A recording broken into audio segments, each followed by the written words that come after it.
नमस्कार दोस्तों, कविता Yadav YouTube channel पर आप सभी का स्वागत है। संपूर्ण हिंदी विषय की तैयारी को आगे बढ़ाते हुए आज की क्लास में हम करेंगे NTA net JRF Hindi PYQ. इस सीरीज़ को हम धीरे धीरे आगे बढ़ाएंगे। एनटीए नेट जेआरएफ के प्रश्नों को जो पिछली परीक्षाओं में पूछे गए हैं और नए पैटर्न के आधार पर जो प्रश्नों को पूछा गया है उन प्रश्नों को हम करेंगे। प्रश्न संख्या 1 से लेकर 20 तक आज की क्लास में हम करने की कोशिश करेंगे भाई, क्योंकि एनटीए नेट की परीक्षा जब अभी हाल ही में होने वाली है तो आपको पता होना चाहिए प्रश्नों को पूछा किस प्रकार से जाता है। तो अभी नए पैटर्न के आधार पर जो है हम प्रश्नों को करने की पूरी कोशिश करेंगे, जो कि एनटीए नेट जेआरएफ के लिए तो जो मददगार साबित होंगे। साथ ही जो जिस भी स्टेट में जो है हिंदी साहित्य संबंधी प्रश्न पूछे जाते हैं, टीजीटी पीजीटी परीक्षा हो या फिर अन्य कोई भी परीक्षा हो, उन परीक्षाओं के लिए भी काफ़ी मददगार साबित होंगे। ये पीवाईक्यू जितने मैं आपको बार बार बताती हूँ कि जितने हम अधिक प्रश्नों को करते हैं, निरंतरता अभ्यास ही आपको सफलता दिलाएगी। पिछले सालों में जिस भी परीक्षा में हिंदी साहित्य संबंधी प्रश्न पूछे गए हैं उन सभी को करने से आपको जो है लाभ मिलेगा। तो प्रश्न हिंदी साहित्य से संबंधित कोई भी हो तो कि कहीं ना कहीं परीक्षाओं में वो देखने को मिलता है। तो देख लेते हैं। नंबर 1 प्रश्न, अफ्रीका में रंगभेद तथा उपनिषेधवादियों की स्थानीय और भारतीय मूल के निवासियों के प्रति घृणा और क्रूरता का मार्मिक चित्रण किस उपन्यास में किया गया है? तो सही आंसर हो जाएगा इसका पहला गिरमिटिया, जो कि श्री लाल शुक्ल जी का उपन्यास है। पहला गिरमिटिया, इस उपन्यास में आपको ये देखने को मिलेगा कि अफ्रीका में किस प्रकार से रंगभेद तथा उपनिषेधवादियों की स्थानीय और भारतीय मूल के निवासियों के प्रति घृणा और क्रूरता का मार्मिक चित्रण दर्शाया गया है। कहाँ मिलता है हमें? पहला गिरमिटिया। उसके बाद देख लेते हैं अगला प्रश्न हमारा, निम्नलिखित में से कौन सा उपन्यास ऐतिहासिक सांस्कृतिक उपन्यास नहीं है? नहीं पर आपको ध्यान रखना है कि पूछा क्या गया है। तो इनमें से कौन सा उपन्यास ऐतिहासिक व सांस्कृतिक उपन्यास नहीं है? बाण भट्ट की आत्मकथा, पुनर्वा, टेढ़े मेढ़े रास्ते और वैशाली की नगर वधू। तो सही आंसर हो जाएगा इसका हमारा टेढ़े मेढ़े रास्ते। टेढ़े मेढ़े रास्ते जो है यह उपन्यास ऐतिहासिक सांस्कृतिक उपन्यास नहीं माना जाता, जो कि बाण भट्ट की आत्मकथा जयशंकर प्रसाद जी का है, पुनर्वा भी इन्हीं का है और वैशाली की नगर वधू जो है ये चतुरसेन शास्त्री जी का है। तो इस प्रकार से टेढ़े मेढ़े रास्ते ऐतिहासिक सांस्कृतिक उपन्यास नहीं है और अन्य ये तीनों उपन्यास ऐतिहासिक सांस्कृतिक पृष्ठभूमि पर आधारित उपन्यास रहे हैं। बढ़ते हैं आगे। अगला प्रश्न हमारा प्रश्न नंबर 3, तलाकशुदा माता पिता की संतान की मानसिकता पर आधारित उपन्यास कौन सा है? तो आपको सभी को पता है मनु भंडारी का है जो है आपका बंटी उपन्यास जो है तलाकशुदा माता पिता की संतान मानसिकता पर आधारित उपन्यास रहा है। उसके बाद बात करें आगे। अगला प्रश्न हमारा, हिंदी में नावेल अर्थ में उपन्यास पद का प्रथम प्रयोग किसने किया? तो नावेल के अर्थ में उपन्यास पद का प्रयोग सबसे पहले करने वाले विद्वान इनमें से कौन है? महावीर प्रसाद द्विवेदी, भारतेंदु प्रताप नारायण श्रीवास्तव या बालकृष्ण भट्ट। तो इसका जो सही आंसर हो जाएगा हमारा भारतेंदु हरिश्चंद्र ने हिंदी में नावेल अर्थ में उपन्यास पद का सर्वप्रथम प्रयोग किया है। बढ़ते हैं आगे। प्रश्न संख्या हमारी 5, सरव सुख नामक अग्रवाल बनिया की कथा किस उपन्यास में उल्लेखित है? हमने ये जो है ये कथा भी पढ़ी थी, उपन्यास भी पढ़ा था, देवरानी जेठानी की कहानी, जिसमें कि सरव सुख जो है एक बनिया रहा है जिसके 2 पुत्र है और 2 ही बेटियां हैं। दोनों पुत्रों का विवाह हो चुका है, छोटी बहू और जो है उनकी बड़ी बहू जो है ज्ञानो। इस प्रकार से हमने पूरी कथा को अच्छे से समझ लिया है। तो आप लोगों ने जिसने नहीं देखा, पीछे की क्लासेस नहीं देखी है, आप प्रश्न उत्तरों को भी आप पिछली क्लासों को अगर देखोगे तो आपको परीक्षा के लिए जो है काफ़ी मदद मिलने वाली है। एक प्रश्नों को हमने बिल्कुल जो है वो उन्हीं प्रश्नों को किया है जो बार बार परीक्षाओं में पूछे जाते हैं और आगे भी पूछे जाने की संभावना है, और एक प्रश्नों को बिल्कुल उसके ऑप्शनों के साथ एनालिसिस करते हुए हमने किया है। और एक हमारी सीरीज़ भी चली हुई है व्याख्या सहित जो प्रश्नों की जो सीरीज़ है वो हिंदी साहित्य के विद सॉल्यूशन के साथ वहाँ पर हम प्रश्नों को करते हैं। एक प्रश्न के साथ जो ये 4 ऑप्शन दिए हुए हैं, बिल्कुल एक एक ऑप्शनों से जितने भी संबंधित तथ्य बनते हैं उन सभी को करते हुए हम जो है अपनी तैयारी को आगे बढ़ा रहे हैं। लगभग हमने 1000 प्रश्नों का टारगेट बनाया है विद सॉल्यूशन के साथ। अभी हम केवल 550 प्रश्नों को ही कर चुके हैं।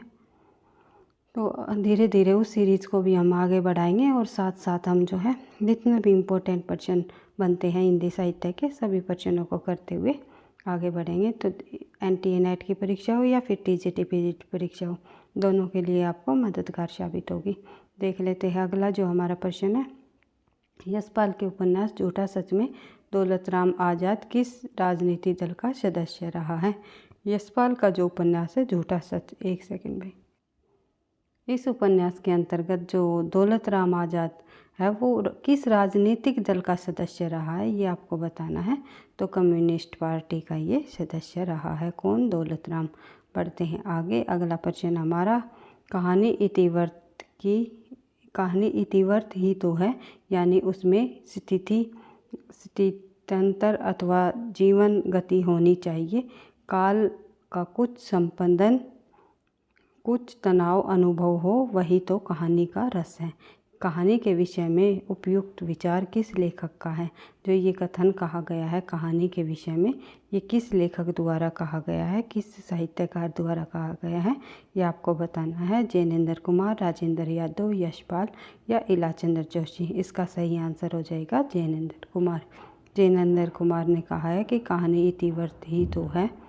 और इस प्रकार से इन कथनों को आप बार बार से पढ़ करके रिवाइज करके जाओगे तो कहीं ना कहीं एक दो प्रश्न आपको अवश्य ही देखने को मिलेंगे, क्योंकि रिपीटेड प्रश्न भी हमेशा परीक्षाओं में पूछे जाते हैं। तो देख लेते हैं प्रश्न नंबर 8।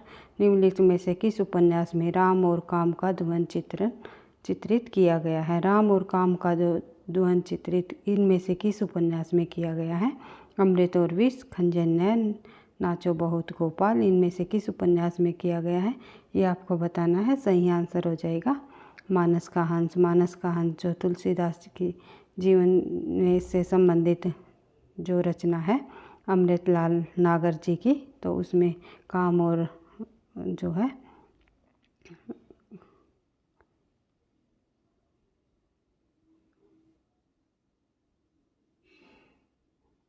राम और काम का द्वंद्व दर्शाया गया। बढ़ते हैं आगे। एक सेकंड भाई, थोड़ी सी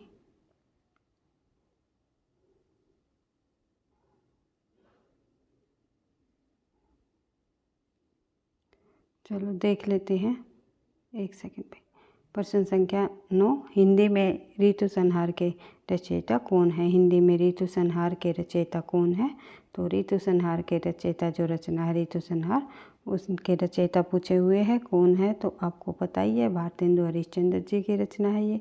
बढ़ते हैं आगे। अगला प्रश्न हमारा, प्रश्न में 2 कथन दिए गए हैं, इनमें से एक स्थापना और दूसरा जो है तर्क है, हमारा रीजन है। तो कूट में दिए गए विकल्पों में से सही विकल्प का चयन हमें करना है। तो अभी कथन में कहा गया है परंपरा रूढ़ी पालन नहीं आधुनिकता की पक्षधर है। बिल्कुल सही कथन है भाई, ये परंपरा रूढ़ी पालन नहीं बल्कि आधुनिकता का जो है पक्षधर है, ये बताया गया है। और तर्क में बताया गया है क्योंकि परंपरा में अतीत के प्रति आसक्ति और परिवर्तन का निषेध होता है। जहाँ निषेध हो जाने की बात हो जाए तो वो गलत हो जाएगा। तो इसका हमारा सही आंसर हो जाएगा ए सही और आर गलत। बढ़ते हैं आगे। अगला प्रश्न हमारा, यही सच है कहानी के कहानीकार कौन है? तो यही सच है कहानी के कहानीकार जो है मनु भंडारी जी है। मनु भंडारी जी की कहानी है यही सच है। उसके बाद बात कर लेते हैं प्रश्न संख्या 12। भारत में अंग्रेजों के बढ़ते प्रभाव के प्रति ध्यान आकर्षित रखते हुए पद्माकर ने किस राजा के दरबार में यह कविता पढ़ा? ये पूरी की पूरी कविता का पद दिया गया है, इसको आप पढ़ सकते हो। एक बार देख लेते हैं। मीनागढ़ बम्बई समंदर मंदराज भंग, बंदर को बंद करी बंदर बसावे गो, कहे पद्माकर कसगी, कश्मीर हूँ को पिंजर सो घेरी की कलिंदर छुड़ावे गो। तो इस प्रकार से ये ब्रिज भाषा में लिखी गई पद्माकर द्वारा पंक्ति है। कलीजा महाराज कबो साजी दल पकड़ी, फिरंगनी दबावे गो, दिल्ली दह पट्टी पटना हूँ को झपट करी, कभूक लन्हा कलकत्ता में उड़ावे को। तो ये जो पंक्तियाँ है ये किसके दरबार में इन्होंने ये कविता पढ़ा है, पद्माकर जी ने, जो रीतिकाल के रीतिबद्ध काव्यधारा के प्रमुख कवि रहे हैं पद्माकर, और रीतिकाल के प्रसिद्ध अंतिम कवि भी माने जाते हैं। तो देख लेते हैं। दौलतराव सिंधिया जी के दरबार में इन्होंने यह पढ़ा है। बढ़ते हैं आगे। अगला प्रश्न हमारा प्रश्न संख्या 13। निम्नलिखित में से किस कवि ने सतसई की रचना नहीं की है?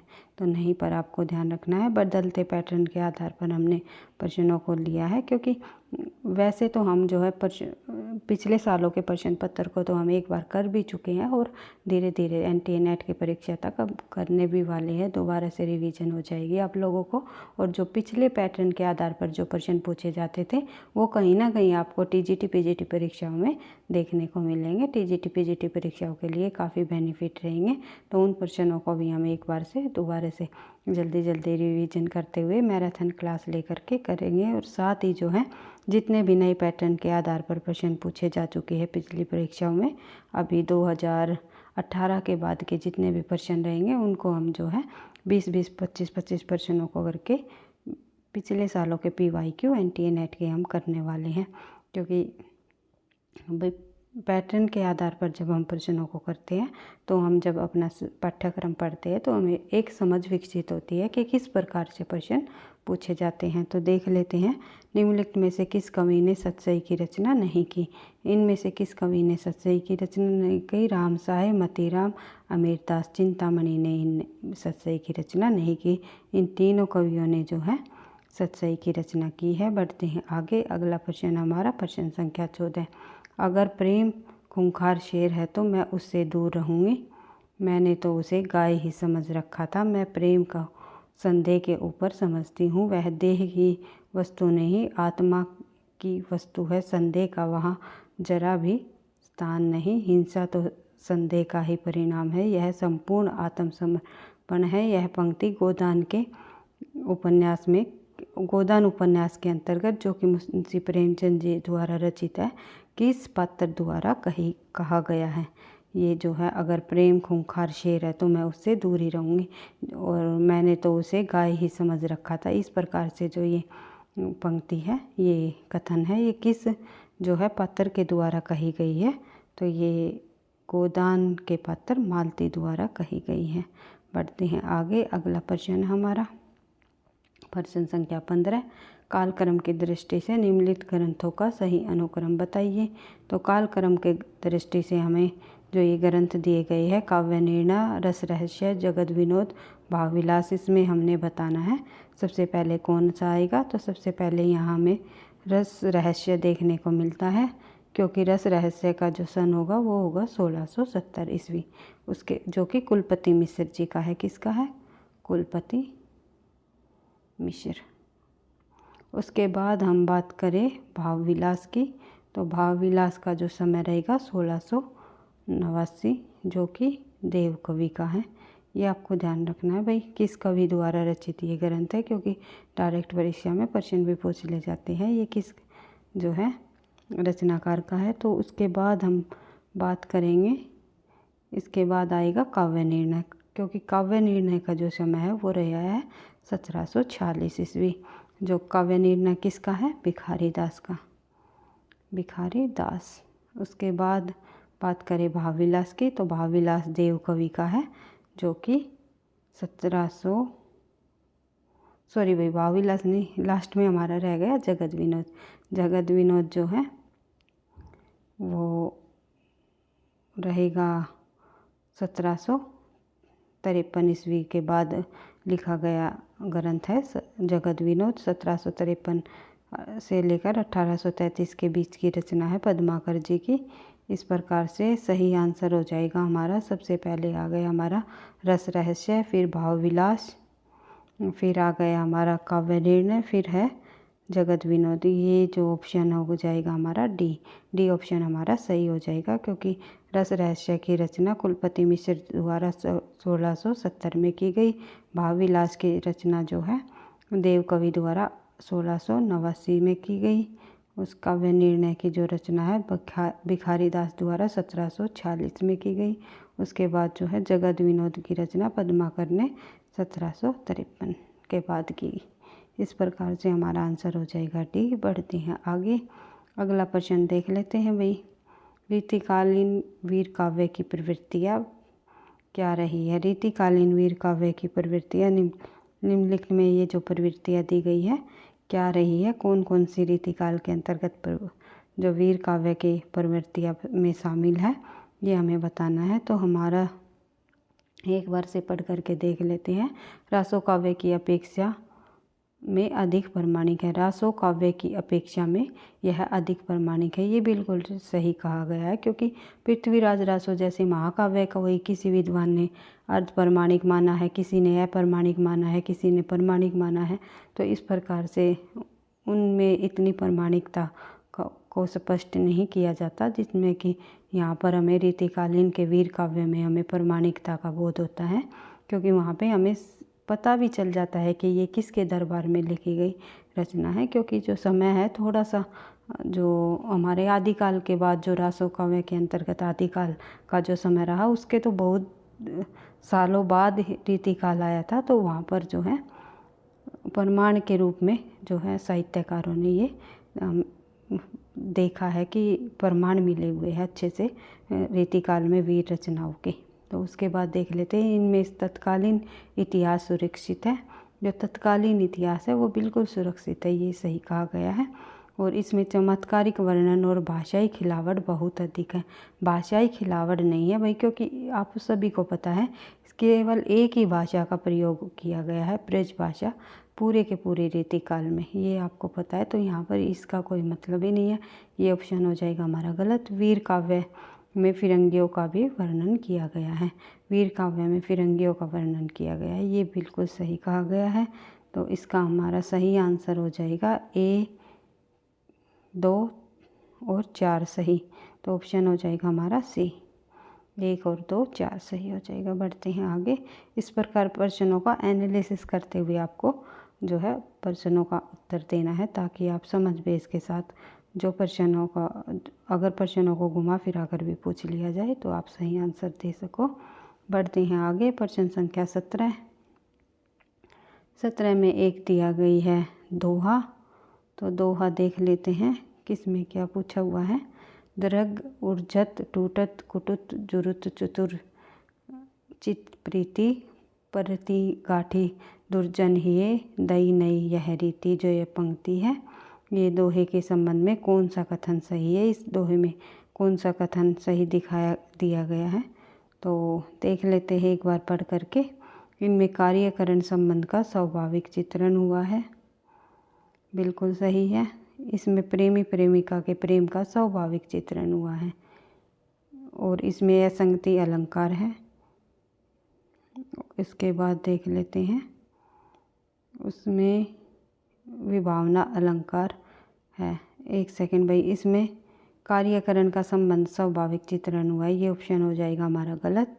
दूसरा ऑप्शन हो जाएगा हमारा सही, और तीसरा ऑप्शन भी हमारा हो जाएगा क्योंकि इसमें असंगति अलंकार दिया गया है। और चौथा हो जाएगा इसमें विभावना अलंकार है, विभावना अलंकार नहीं है भाई, इसमें असंगति अलंकार है। और दूसरा ऑप्शन हमारा सही हो जाएगा, प्रेमी और प्रेमिका का स्वाभाविक चित्रण दर्शाया गया है।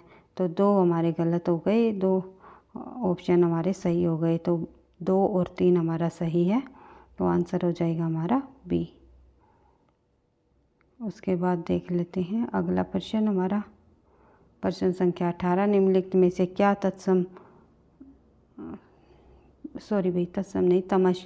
निम्नलिखित में से क्या तमस उपन्यास में सांप्रदायिक भावना के निर्माण में सहायक नहीं है। तमस उपन्यास किसका है? विषम साहनी जी का जो तमस उपन्यास है उसमें सांप्रदायिक भावना का निर्माण में सहायक नहीं है। कौन सा ऑप्शन ऐसा है? तो विभिन्न संप्रदायों का एक स्थान पर वास जो है सांप्रदायिक भावना के निर्माण में सहायक नहीं बताया। सांप्रदायिक पूर्वाग्रह, वर्गीय पूर्वाग्रह दोनों को जो है इसमें सांप्रदायिक भावना में सहायक बताया है। उसके बाद बात करें आगे, प्रश्न संख्या 19, तीसरी कसम कहानी में गाड़ीवान ने कौन सा सामान न लादने की कसम खाई है? तो तीसरी कसम जो है फणीश्वर नाथ रेणु की रचना तीसरी कसम है, उसमें गाड़ीवान जो है उसने कौन सा सामान अपनी गाड़ी में लादने की कसम नहीं खाई, ये पूछा हुआ है। कंपनी की औरत, दुल्हन की डोली, चोर बाजार के सामान और बांस। इनमें से जो आंसर हो जाएगा दुल्हन की डोली। दुल्हन की डोली को उसमें अपनी गाड़ी में जो है न लादने की कसम खाई है। बढ़ते हैं आगे, अगला प्रश्न हमारा, वचन सिंह सिन्हरसा गया और उसके हाथों की अभ्यस्त निठुराई को जैसे किसी मानवीय कोमलता ने धीरे धीरे छू लिया। यह कथन किस कहानी का है? यह जो कथन दिया गया है किस कहानी का है? तो यह जो कथन है राजा निर्वंशिया कहानी का है, जो कि कमलेश्वर जी की है। कमलेश्वर जी की प्रसिद्ध कहानी है राजा निर्वंशिया। उस कहानी में ये कथन दिया गया है कि वचन सिंह सिहरसा गया और उसके हाथों की अभ्यस्त निठुरिया को जैसे किसी मानवीय कोमलता ने धीरे से छू लिया हो। इस प्रकार से ये कथन, कहीं से भी कोई भी पंक्ति या उपन्यास या कहानी या जो रचनाएं NTA-NET में दी हुई है तो उनको आपको अच्छे से समझते हुए आपको पढ़ लेना है, क्योंकि कहीं से कोई भी पंक्तियाँ या कथनों को उठाकर परीक्षा में पूछा जा सकता है। इसी प्रकार से हम धीरे धीरे जो है एक NTA-NET की PYQ सीरीज़ को भी करते हुए आगे बढ़ेंगे, अपनी तैयारी को आगे बढ़ाएंगे। TGT PGT परीक्षाओं के आधार पर तो हम प्रश्नों को कर ही रहे हैं, साथ ही NTA-NET के पाठ्यक्रम के अनुसार भी प्रश्नों को करते हुए आगे बढ़ेंगे, क्योंकि संपूर्ण हिंदी की हम तैयारी कर रहे हैं। वीडियो पसंद आई तो आप लाइक करना, दोस्तों के साथ शेयर करना, चैनल पर पहली बार हो तो सब्सक्राइब कर लेना, क्योंकि हर रोज़ हिंदी विषय से संबंधित, साहित्य से संबंधित एक क्लास लेकर के हम जो है हर रोज़ 3:15 बजे आते हैं भाई। 3:15 पर हमारी क्लास होती है, तो पढ़ते रहना, आगे बढ़ते रहना। थैंक यू, धन्यवाद।